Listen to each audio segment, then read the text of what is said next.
Greetings, everyone.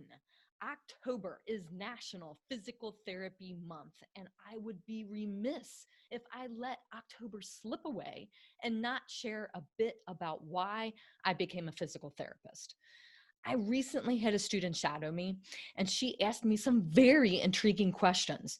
Today, I will share those questions she asked and some of the stories I shared with her.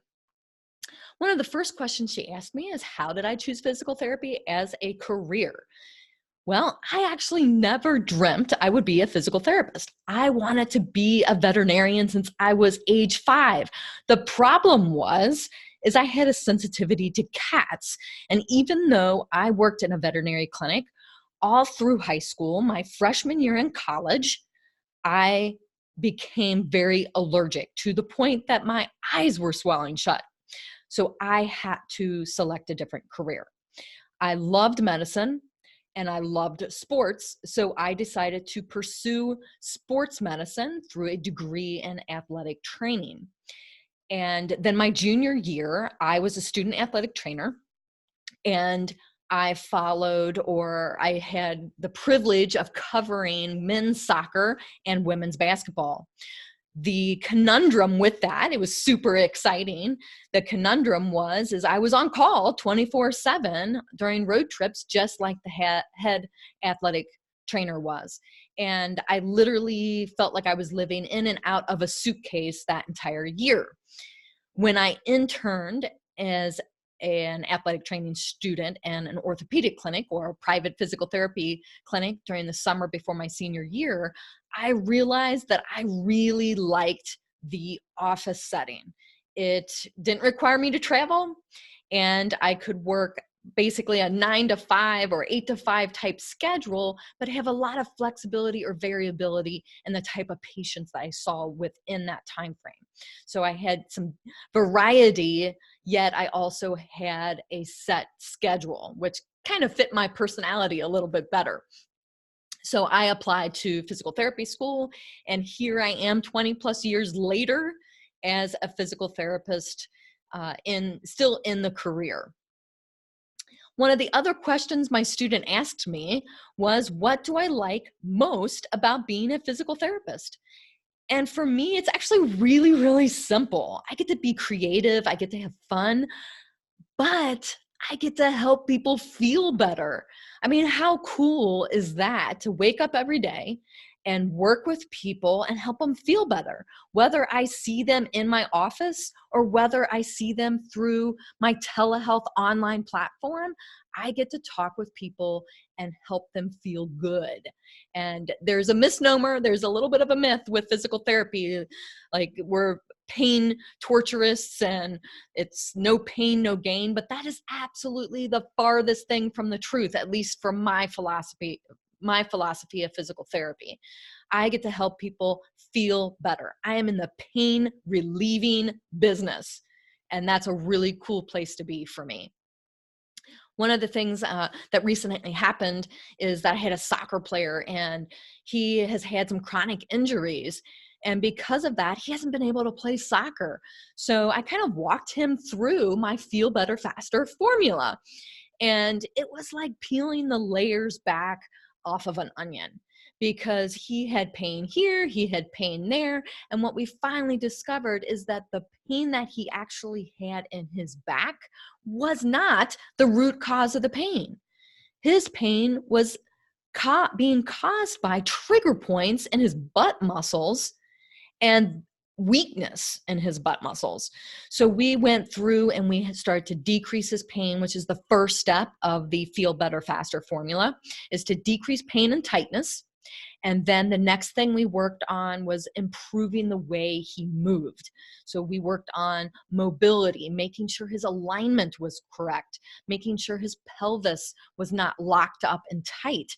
We created more mobility in his pelvis. We created more mobility in his hips so that he could kick the ball and move better on the field. Then we looked at his strength, and we strengthened his gluteal muscles and his legs so that he felt better balanced between his right and left side. We got him back to doing the things that he needed to be able to do, walking around at school, doing his student athlete activities, returning to soccer practice, and then, of course, getting him back to doing what he wants to do, which is get back and compete in games. And we walked him through all of those steps and the Feel Better Faster formula, and he is back competing and playing very, very well. So that is what I like most about being a physical therapist, is because I get to help people get back to doing what they love to do. Now, what was funny is that the student in turn asked me, what is the least favorite part or the least thing I like about being a physical therapist? And I would say documentation. Now, it's a necessary evil, I guess, because I document because I want to know the next time they come in, I want to be able to look back in my notes and see what really worked well for them, or if I need to change things so that they can feel better faster with a different technique that I was implementing. But the other part of insurance or documentation, is the insurance side, making sure that I am meeting all the requirements and checking off all the boxes, dotting the I's, crossing the T's that are required by insurance. That part I don't care so much for with documentation, because sometimes I have to document things or collect data from patients that really slow me down from being able to just assess what I want to assess quickly so I can start treatment quickly. But because I'm required to fill in some boxes that from the insurance or from whatever third-party payer is out there, then sometimes I have to check things that maybe I really don't want to check on the initial visit. So that's one thing I try and do, is when I'm working with somebody, I am assessing them and evaluating them, and I'm treating them on the same day. So I don't always fill in all my boxes during my evaluation, because I'm going to check it the next time. I want to get people's pain down and moving better on the first visit so that they build trust with me, and so that they also have results that they can see, hope that this is going to actually work for them. And sometimes documenting to meet requirements doesn't give me a full amount of time to be able to treat as much as I want, because I have to evaluate in a certain way. So that can be a little bit restrictive. The other part of documentation that is challenging is making sure that I make comments about everything from a legal side of things. So if I put a hot pack on somebody, I have to document that I did not burn them, because if they go home and put a hot pack on and they burn themselves, I have to make sure that I document it in my notes that when they left me, that they did not have a burn from the hot pack that I applied. The same thing goes with if I apply like a treatment technique with a massage lotion or some essential oils. If I apply that and I don't document that they did not have a side effect or an allergy to that, and then they go home and they try something and they get a rash, then they could think that it was from me, because I did not state in my documentation that they had no adverse side effects from what I did during that day. So I have to make sure that I'm documenting in a way that I am legally protecting myself, but also proving to a patient that, when you left here, the hot pack had not burned you, or you did not have a side effect from what I applied on your skin. It has to be something else. And it may not even be a legal issue. It may just be the person wanting to figure out, why did I get a rash? I had a rash that night, but I didn't have it with you. So it must have been something I ate. It must have been a new lotion or a shampoo that maybe I tried, versus anything that happened in physical therapy. So I would say documentation can be one of the least favorite things, but it's also a very useful tool for me, because it helps me identify what worked and what didn't work from each treatment session. One of the things that was also asked from the student is, what is the most challenging aspect of physical therapy? And I would say insurance. Now, insurance is not evil. I don't think that insurance is out to get anybody or that type of thing. But I do think that insurance can restrict and delay care. And that can be a problem, because when somebody has an injury, for physical therapy, if somebody has an injury and they seek a physical therapist within the first 10 days of that injury, they are less likely to take pain medication. They are more likely to get their range of motion and their strength and their full activities back faster. So when insurance requires certain paperwork, or they require a physician referral, or they require authorization, and it delays that treatment beyond 10 days, that can be a problem, because conditions can be treated sooner than that. And when they aren't, it can affect outcomes and it can affect results. So that's when I don't like insurance. And here's a perfect example of that. So a person has back pain, and this is a true story. Actually, a person got hurt at work, and their workers' compensation insurance, that particular one, there are really good work comp insurance companies out there, but this particular one delayed that person's care. And so they had to wait for the doctor's appointment. They had to wait for diagnostic tests. They had to wait for physical therapy. And this went on for months. And unfortunately, there were a lot of delays along the way.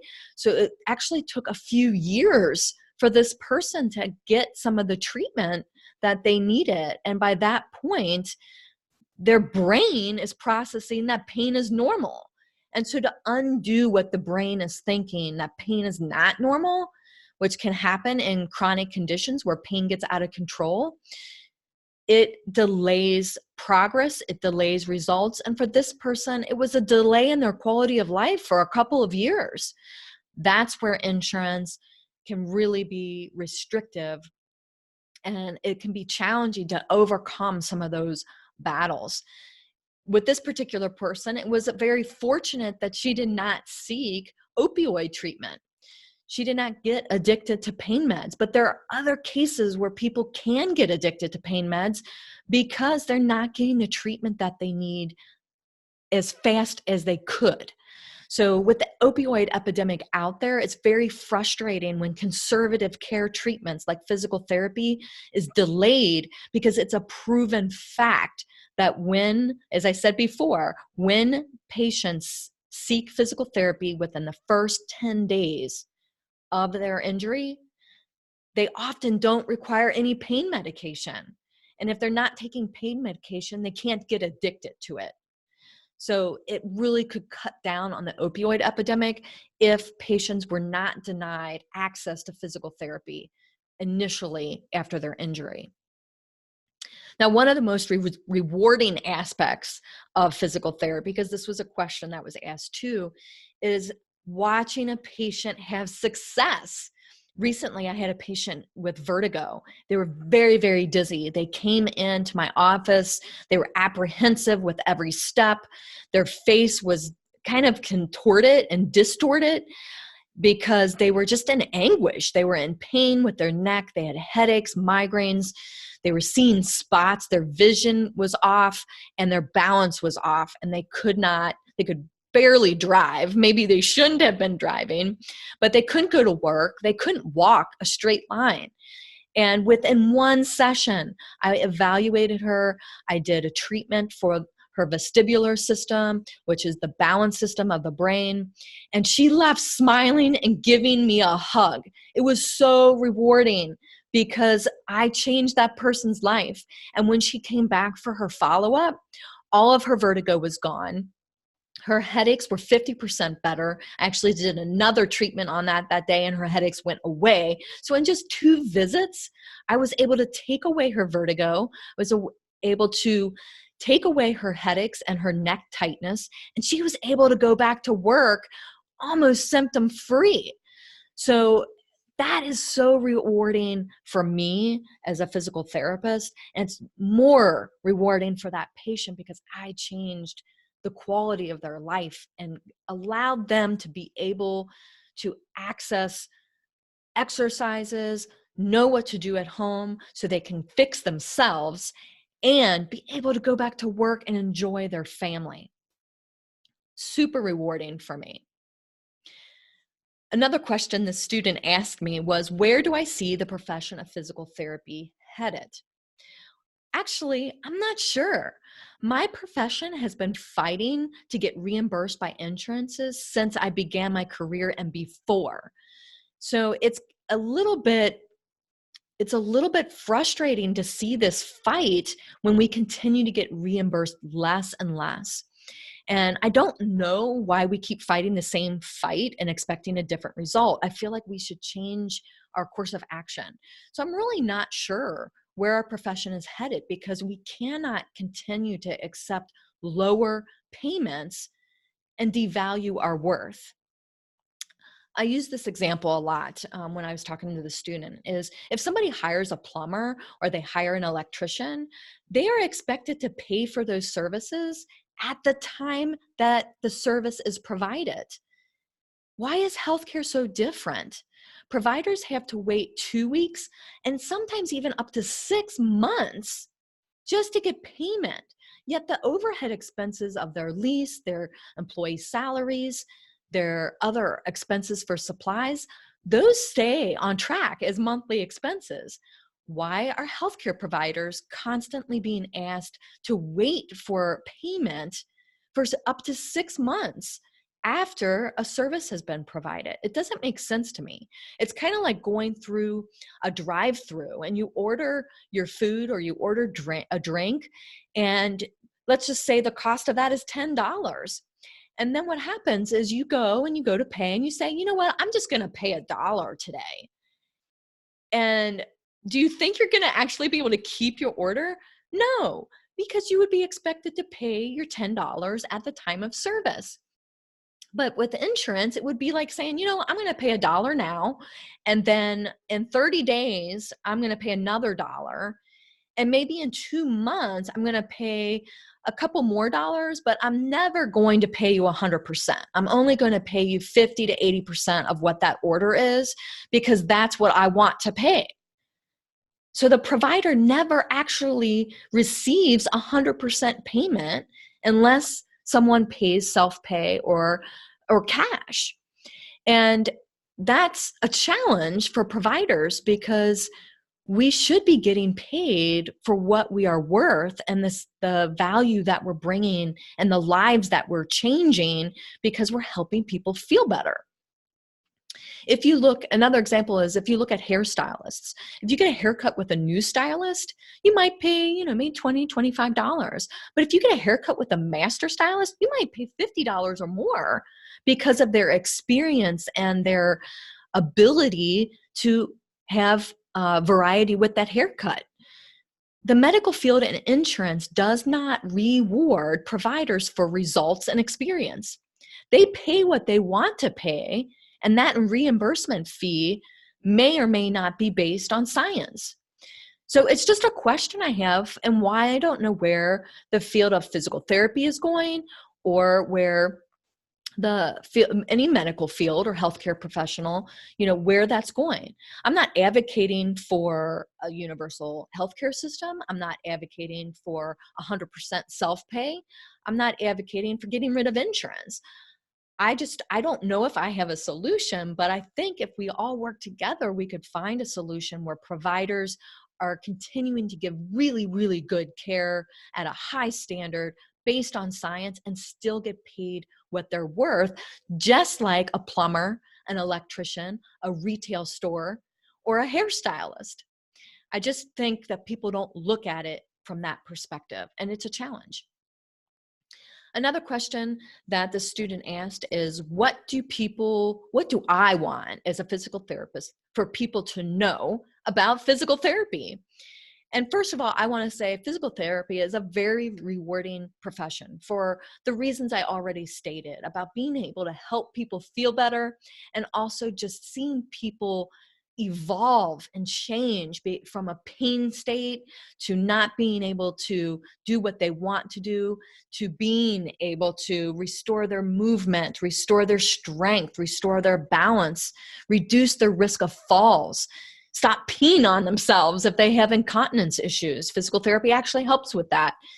And getting back to doing the things they need to do, and then getting back to the things that they want to do. It's a very, very rewarding profession. The other thing I would want people to know about physical therapy is there's so many aspects of physical therapy that people don't think of. They think of the standard, a physical therapist can help someone who just had surgery or just had an injury. But a physical therapist can actually help people prevent injuries. They can help people prevent falls. They can help people improve their sport performance. Maybe there's no injury and there's no risk of injury because the person is very talented. They're a high caliber athlete, but they want to improve their speed. They want to improve their power. A physical therapist can help with that. A physical therapist can work with a person who has a stroke, a brain injury, a person who's incontinent, who has pain during their pregnancy, who has pain and discomfort and incontinence issues after pregnancy. Physical therapists can work with nutrition if they have specialty training. They can work with personal training for the sport conditioning or for strengthening or helping with osteoarthritis. They can help with weight loss through exercise and nutrition, again, if they have specialty training. Physical therapists can work with hand injuries. They can work with back, neck, shoulder, ankle, really head to toe, muscle and bone and aches and pains. A physical therapist has a lot of versatility. They can even work with people post-concussion and with vertigo or dizziness, like I mentioned earlier. There's just a lot of variety and versatility that a physical therapist has to offer, and they possess a lot of knowledge.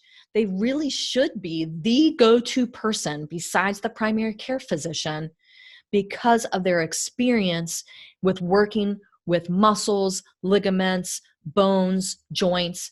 They can work with all of that.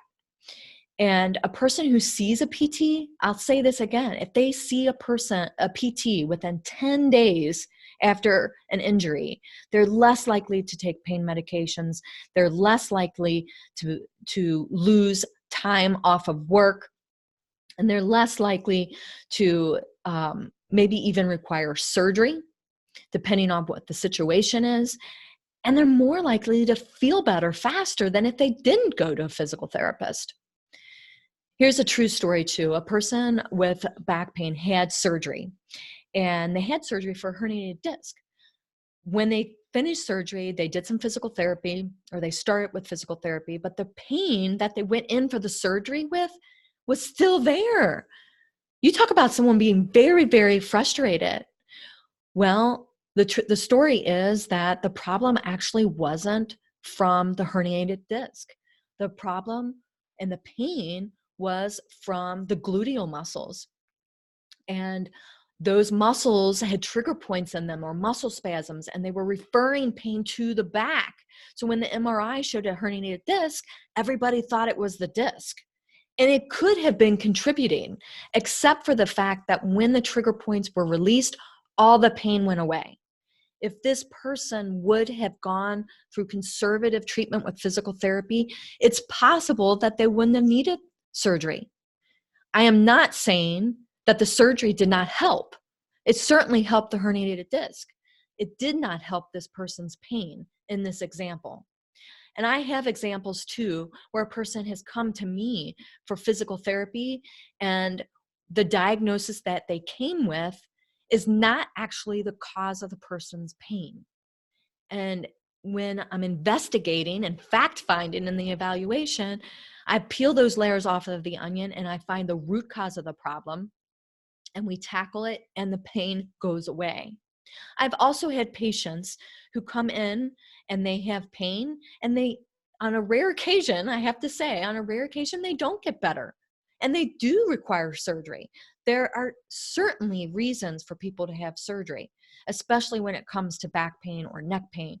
things where a person has a dropped foot, or they have numbness and tingling, and they have nerves that are being pinched, and they're losing function like bowels and bladders, and not being able to go to the bathroom, or not having control of being able to go to the bathroom. These are medical emergencies. They absolutely will most likely result in surgery. But there's other times where surgery is not the answer.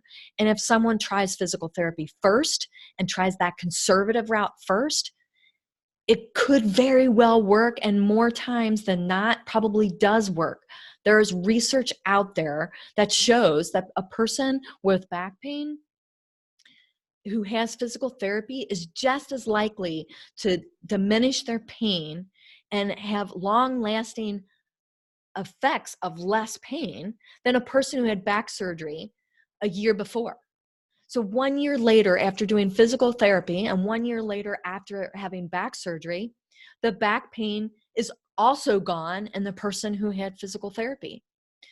So I just throw that out there because I don't think a lot of people understand that conservative treatment with physical therapy should often be the first option for aches and pains. I hope that this helps shed light a little bit more on the physical therapy profession. I know that people really don't think about physical therapy before they have an injury, but it's something I really recommend. And as I've mentioned in another podcast, I would recommend seeking out a physical therapist twice a year for just an evaluation to see what your motion is, see what your strength is, see what your blood pressure is, see what your heart rate is. These are all things that a physical therapist can check. So I hope this helps answer some of the common questions asked of me from students and from people in the public wondering what physical therapy is really all about. That's all for today. And until next time, be bold, be beautiful, and be you.